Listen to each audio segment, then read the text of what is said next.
Back. Hello. Minnie. Hello, hello, hello. What shall we discuss this week, Mandy?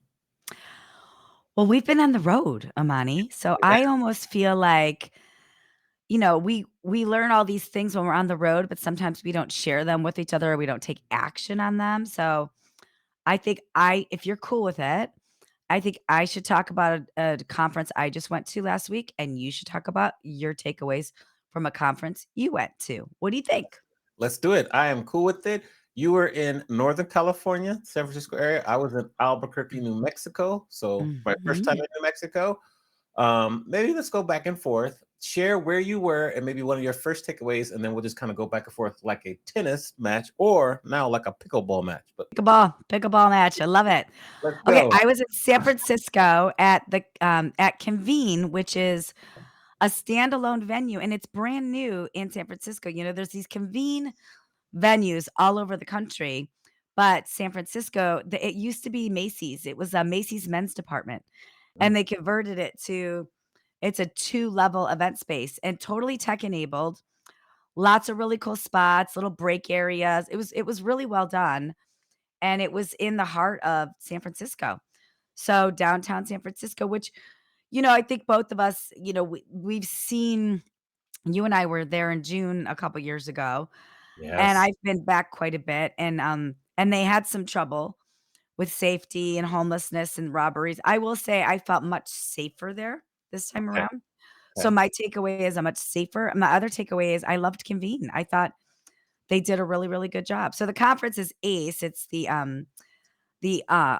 education conference for MPI Northern California, but they call theirs ACE. Like we call ours WeCon, they call theirs ACE. hmm Okay. Yeah.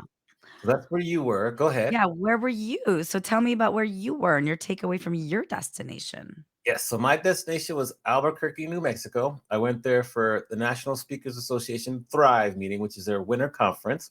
My first time attending the event. I went to Influence, which is their big major conference over the summer. This one is much smaller, more intimate, and I really liked it. It was really Mm. cool. We were at the Marriott Pyramid North. Now, if I'm being honest, the hotel is in dire need of a renovation. So the hotel was kind of beat up, but the staff was very, very good. So although they're kind of putting lipstick on a pig because they have a $25 million renovation coming soon, they Oh, did good. well. That's good. Yes. So that was the venue where we were. It was pretty chilly there. It snowed one night. It was cold, below 32 degrees, and then when we were leaving, it was about 55, 60. We were at high altitude. I did not have the courage to do a hot air balloon ride early in the morning, but that was the venue, and that's where we were. That's fun. How many people did they have at it? They had 224 people. So That's a that good was size. That's that good was a size. good sized event, but at Influence it was like 1,300, the bigger one. So this was Mhm. much smaller. There are a lot of like I mean, tons of amazing speakers. It was some great presentations. It was very interesting. Very interesting. What was one like the session that you attended that jumped out the most at you? Okay. So there was a breakout with Dr. Shirley Davis when she opened up like the back end of her speaking business. So you could see all the different revenue streams that she had coming in, whether it be keynote speeches, workshops, certifications, training, coaching, all of these things that she had that brings her revenue. And it was just like, oh my gosh, so much to do, but start, slow. So that was probably the one that jumped off the page the most. Runner up would be I think you know Beth Z, your nerdy best friend. She was there and she showed us how to create a mini book on Canva in like 15 minutes. That Oh, one was wow. like, whoa, yes. So those will be the two that jumped off. But really, what jumped off the most was that it's all about in the hallways, in between the sessions, at the meals, after the sessions are over, the dinners we went to. We went to dinner or hosted by Crystal Washington, who's going to be an upcoming guest in April for us. Mhm. He hosted a group of us for dinner and just kind of gave us a lowdown on like the speaking business because there's all different levels of speakers. Some very, very new, then some like up and comers. I consider myself an up and comer. Like I'm not new, but I'm not like a veteran. So I'm kind of there growing. And there's Mhm. some really veteran there. And so she just kind of schooled us on what to do and just things in the business. And there was just so many people there that were so helpful. And these speakers, some of these speakers, like making in excess of $1 million per year. Mhm. There was one speaker there, just unassuming gentleman. I think he was like making 8 figures a year. And so it's not that the money is important, but just shows you what's possible and Mm. everything. That was kind of the main thing. And it was really good. And I was just pleasantly surprised. I heard it was really good. It probably exceeded expectations. One of my best friends in life, Eric, he came too because he's a speaker that's kind of newer, getting started or whatever. He's been speaking for a while in the school system. So it was cool to be there with one of my closest friends in life too. That was just a bonus. So it was a really, really good weekend. You had a buddy, you had a wingman. Yes. Oh, I had a wingman in all facets. We would go around, and so the question is, and that's how I want to know how you answer. They say most people say, "Oh, well, what's your topic? What do you speak about?" And so because I've been doing the work with like brand builders, I kind of have it locked in much better than I had in the past. I'm like, "Oh, I speak Ooh. about you know unlocking your creativity through the use of music and nostalgia." And people are like, "Oh, that sounds interesting. Tell me more," and everything.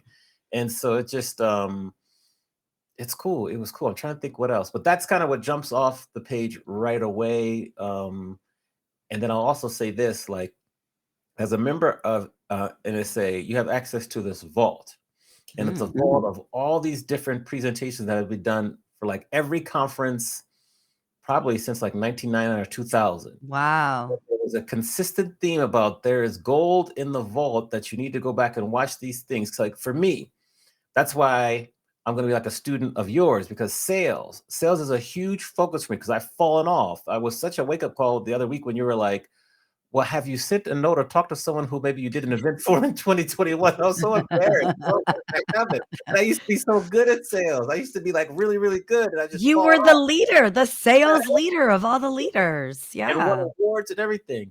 And so there's this one session in the vault. I think the gentleman's name is Sam Richter. Maybe you should try to get him as a guest. Yeah. And I'm going to watch it because everyone talks about that. If you need help with sales or your sister sales, watch that one. And that's like a master class in it.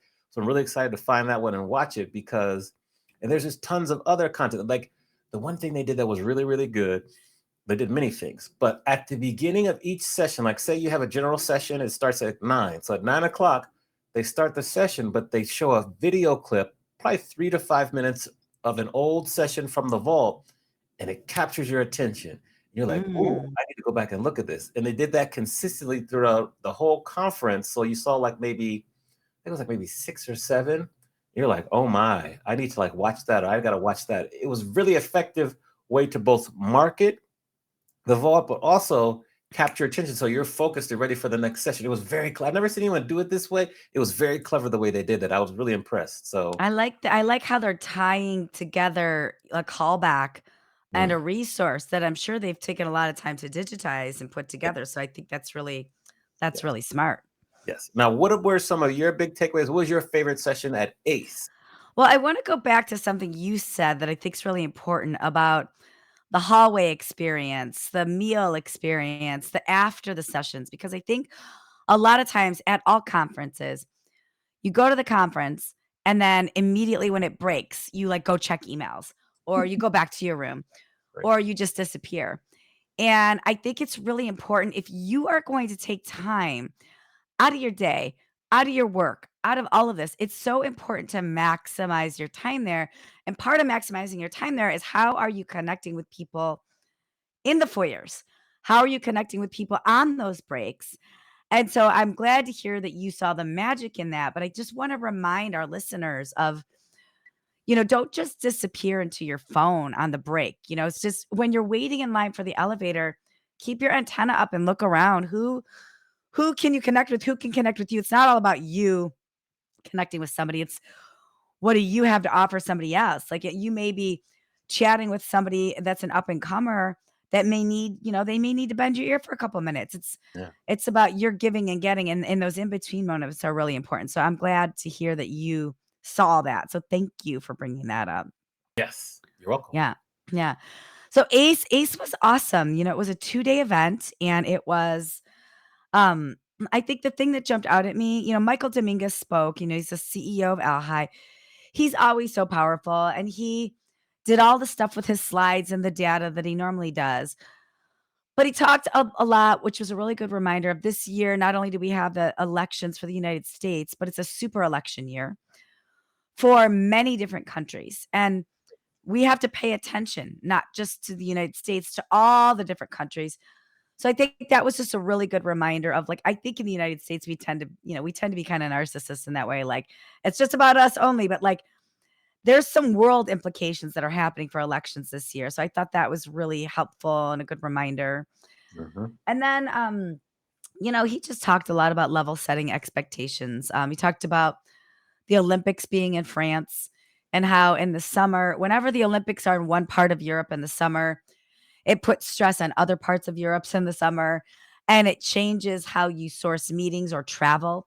Mhm. So, basically if you're going to Europe when the Olympics are going on or anytime that time frame, you might want to reroute yourself to a different part of the world because it's going to be expensive. But the positive, which is a good reminder, and this is another takeaway, is whenever there's a World Cup or if there's Olympics, the cities get shined up, right? Like they dump so much money into making capital improvements and structural improvements and railway improvements that let's just say, for example, there's a lot of stuff going on in LA in 2026. Mhm. A great time to go to LA is 2027 because Yeah. everything is so shiny and pretty. It's just like a really, really good reminder of, there's a lot going on in San Jose, Santa Clara area in 2026 too. Great time to go there in 2027 or even just before everything. So if you want an improved or an up leveled experience, take a look at these world events and kind of time yourself around it. So you can, if you go after, Right. then you probably got great transportation. You've got everything new and fresh and shiny and pretty. Yeah. Yeah. Okay. Yeah. Excellent feedback. Go ahead. Keep going. Well, I was going to say I was the speaker at NPI ACE Nice. and I crushed it. It was so fun. I spoke on business bedside manner. And, I really think this is something we need to, it's going to be around for a while. Empathy and asking deeper questions is going to be around for a while. And so it was an honor for me to deliver that speech because it's such a reunion, right? There's so many friends that you've worked with over the years. So I got to see a lot of friends in my room. I got to meet a lot of new friends. I wrote a poem All for right. them. I opened up with the poem about Ace, which was super fun. But it was cool for me to see that there were people in the audience that came up to me after to talk about like, hey, I'm having trouble with cross generations. I'm having trouble communicating with Gen Z, Gen X, millennial, boomers, veterans. Like, and I'm like, this makes sense. There's 6 generations in the workforce right now. It would be crazy if communicating was easy for you right now. Like Right. Right. everybody's speaking different languages. You just have to speak to each other. It's kind of like literally learning a different language. You have to learn each other's language and have some grace. Yeah. So that was fun. It was fun to talk with everybody, but it was also, again, after the speech, when Right. people come up and you're having those conversations. I thought that was pretty cool.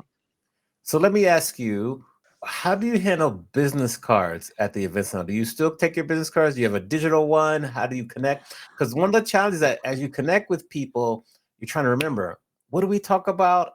What did I say I was going to do? Who are they again? What do you do? I love this. This is a good question. So I always still carry some business cards, but I don't hand out business cards like candy. Like if somebody wants to have a business card, I can give them one, but I just have it because I think you should speak to people in their own language. But if I'm having a great conversation with somebody, what I'll do is take a picture of their name tag Mhm. and then I send them an instant LinkedIn like right there. And in the message, I'll put, love talking to you about popcorn or whatever that was. And then that's just like a reminder for me later. I try and just LinkedIn, I use the QR code in the upper field of LinkedIn with Yeah. everybody because to me that's more social capital Yes. than anything. People give me their cards and I take them, and then that night I always send them a message like that night because I want to remember it. But everything's so digitized. I use Popple Yes, me also. too. Yeah, we use Popple. So I've got a QR code, I got a digital card. So whenever possible, I try and not use a business card, but some people like to use that. What do you Yeah, do? What's your that's great. protocol? So I have business cards. I can give those out. I try to connect with them on LinkedIn and Mhm. maybe make a note as to how I met them or what we were talking about. Maybe take a picture of their badge, things like that. And for the Yeah. most part, I can do pretty well remembering what we talked about, any follow-up items. And then the key is just to stay in touch once you connect and don't forget about them. That's the key. It's follow up and everything because the fortune is in the follow up. Fortunes in the follow-up. And then something else I always do after trade shows or conventions is that night I will post 8 pictures. I try and take selfies, I try and take pictures, and then I'll share my top 5 takeaways from that day. And that gets a lot of engagement, but it's a good reminder for me of what I actually learned that day, and then I'm tagging those people in the pictures, so it also reactivates that relationship with the people that you just interacted with too. I love that. I did that for the whole conference, like 8 pictures. I did at the end of the conference, but I see Good. you all the time. You do it every day. So that's very, very effective. And I notice your posts and I notice the takeaways and I read them. So that's like some of Mandy's secret sauce. So if you're listening out there, she's sharing it. So, use it because it's very effective because I notice it. I did it the last day and I got some good interaction and everything. So I'll Oh, continue. good. Um, Good. yeah, yeah. Great tips. Okay. I think that's good for our mini. We had a little Yeah. extra large mini today. Yeah. And we'll be back next week for another mini. Make sure you continue to rate, review, and subscribe and share our podcast, the full episodes and the minis. Thank you very much for watching and listening, everyone. And we will see you next week. See you next week, Adventures in Business Life, friends. See you. Take care.